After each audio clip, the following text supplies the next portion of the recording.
traditional gamers and the generation that might be targeted by brands and advertisers as well.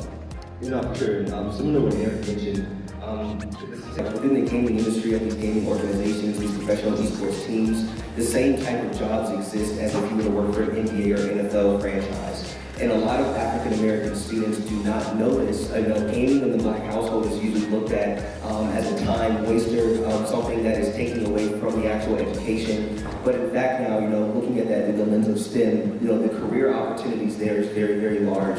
But second to that, going into 2020, there were over 200 predominantly white institutions, so your regular state colleges and universities, that were either offering varsity scholarships, academic programs, and other means for esports and gaming. And going into 2020, there were 0 HBCUs in that same vein.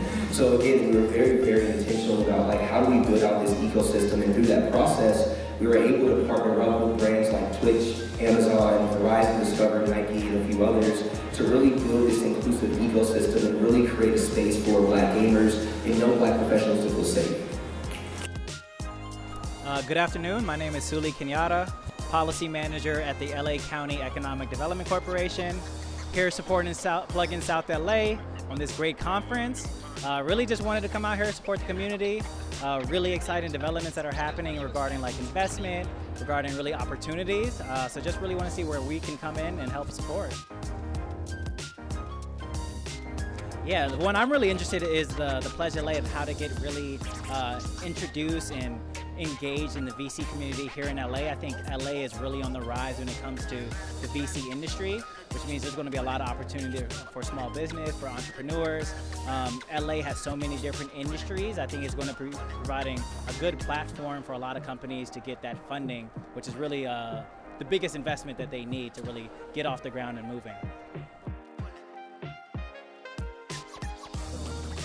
Literally what you said, I would say just come to here. I think it's a different experience, coming out of the virtual world, kind of being in person, being able to really engage, talk to people, kind of understand the type of work that they do, but also just hearing from the panelists. I think it's a great diversity in terms of the panelists that are going to be talking about the topics.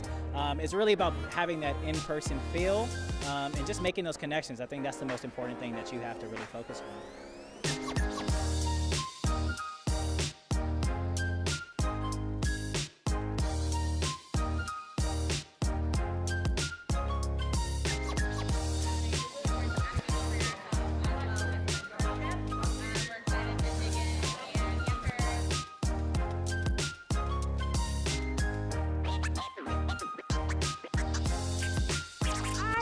Lindsay Heiser. I am the Global Philanthropy Program Manager at Snap Inc. and so excited to help moderate a panel here today at the Urban Tech Connect Conference alongside my colleague, Product Inclusion Manager Bertrand Samprou.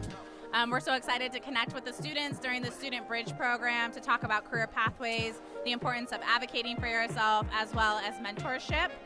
We're excited to dig in and answer the group's questions and share just all of the different knowledge and feedback that can be helpful as we navigate the tech industry, especially as Black and Latinx people in the space here in Los Angeles. Keep being yourself, because you're going to attract who you attract. And if you go to change yourself entirely to go attract a certain mentor, it's not going to, it may not please you, honestly. It may not end up helping you. There's differences between mentors and sponsors. Sponsors are just folks that can advocate for your work, essentially, and then be the ones just oh, I know that there's somebody who's really good at programming or anything else. They might be really good for this job, but they're not necessarily your day-to-day mentor where they go for advice and go to have your resume reviewed or anything like that. So I would say still if there's somebody who you see that can support you in that way, that can help you get that next job or get you to that next level, still reach out to them, still speak to them. Don't just oh no, they don't fit my vibe, so they're not it. But they might not be a mentor for you. They could be a sponsor.